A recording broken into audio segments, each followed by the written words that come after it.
now moment. Ask someone across the church from you, are you in your moment? Okay? Yeah, say that a little louder than that. Are you in your now moment?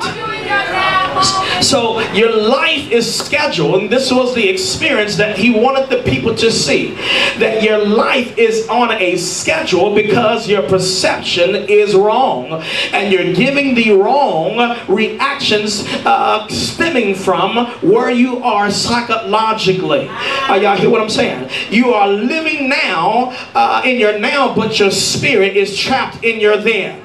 Can you just look at somebody and tell somebody you're living in your now, but your spirit is trapped in your then?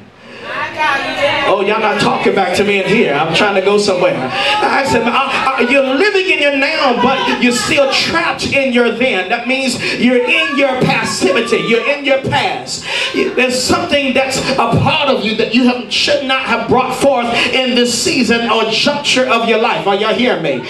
And when God tries to do something profound, you can't even take the moment for what it's worth because you're trapped in the very thing that you were delivered from. And the very thing that you were delivered from is the very thing that you got to fight on the everyday basis. Come on, somebody. I can't hear nobody. I'm out of the introduction now. You're fighting for your life. This is the fight of my life. And I'm fighting because what I was delivered from, whether it was lesbianism, whether it was homosexuality, whatever it is, it doesn't even matter. Sin is sin. That doesn't even matter. Issues are issues. I'm fighting what I have been exposed to. And the reason it's a part of my characteristics is because I'm a prodigy of somebody else's issue. Her father screamed and shouted at her, but it now became that in fact that she is now in a prodigy of what her father was. He had an anger issue which stemmed and produced in her an emotional issue. She has low self-esteem issues. Now she has no confidence in herself. She can't even take it when somebody shouts in her face because all she can think about is her then instead of living in her moment, which we call now. When you take the word now, prophet, we switch it around, switch the W and the N around, we get the word one.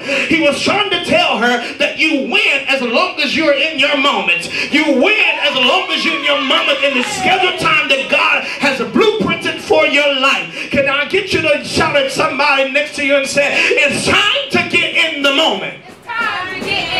All right, children. So we understand that because we are trapped in it, doesn't mean that we cannot come out of it. I need you to shout to somebody across the room, because I'm really trying to make sure you get this information, and say, this is a season now. Tell them that you must learn how to set a trap for your trap.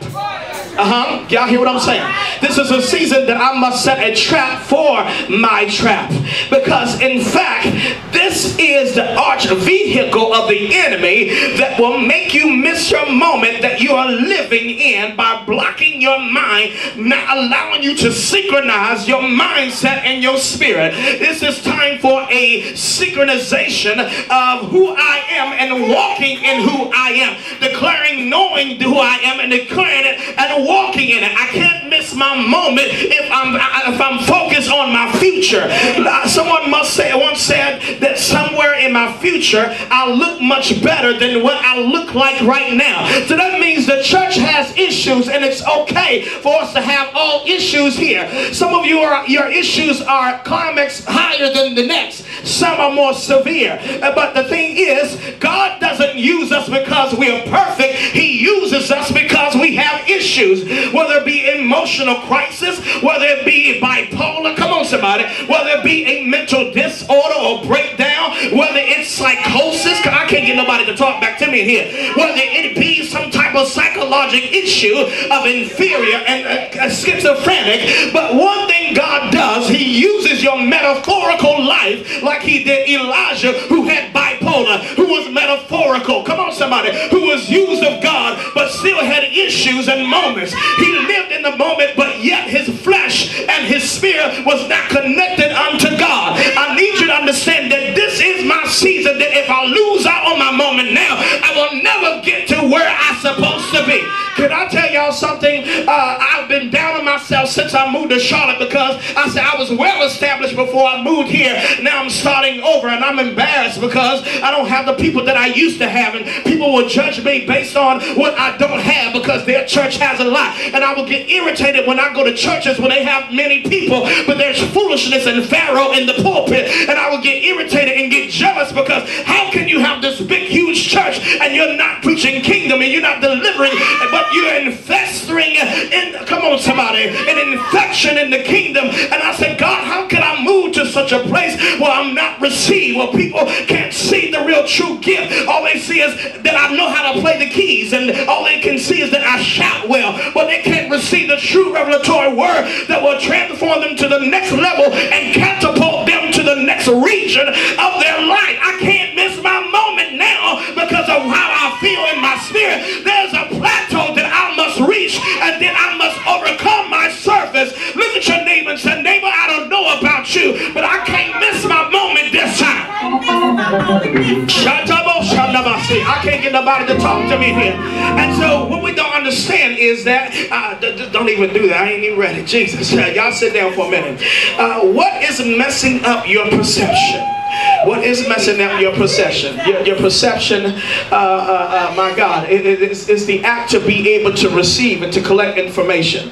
There's a plateau of information that you must receive. Learning is remembering what you understood, but it begins with confusion.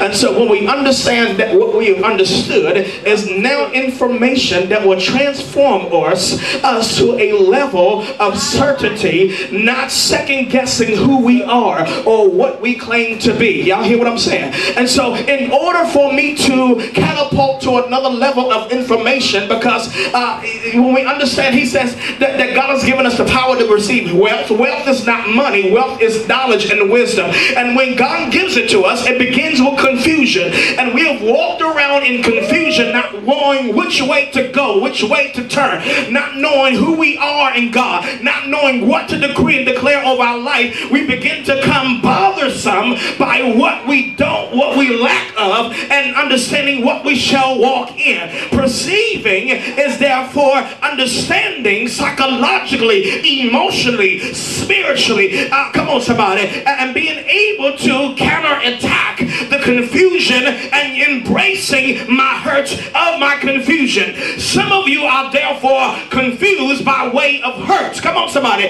Some of you are confused by way of not knowing who you are. I wish I had somebody to talk back to me and to understand that there was a point of your life where you confused. Yes, I'll tell on myself, I'm a grown man. I love my wife. But at 14, at 8 years old, I was molested as a child. Come on, somebody. And at 14, I didn't know what I wanted to do. I didn't know who I was. So I began to get in the drug game so that I can counterattack these homosexual feelings to say that this is not who I am. But there seems to be some feelings in my spirit that I don't know how to handle. I was then living in my then, not knowing how to handle my now. Yes, you are anointed, but you're living in your then. Yes, you are powerful, but you are living in your then. And you begin to create a move of God that's not even there. Somebody didn't even hear that. I said you begin to create a move of God that's not even created. You're trying to create a move of God, a prophetic move of God that is not even moving. And to be able to substitute your then, so people will see that your now covers up your then. But how many understand that you can't cover up what's already there? You got to learn to embrace your then so that you can live in your now, so you can transform nations to the next level. You better preach, man.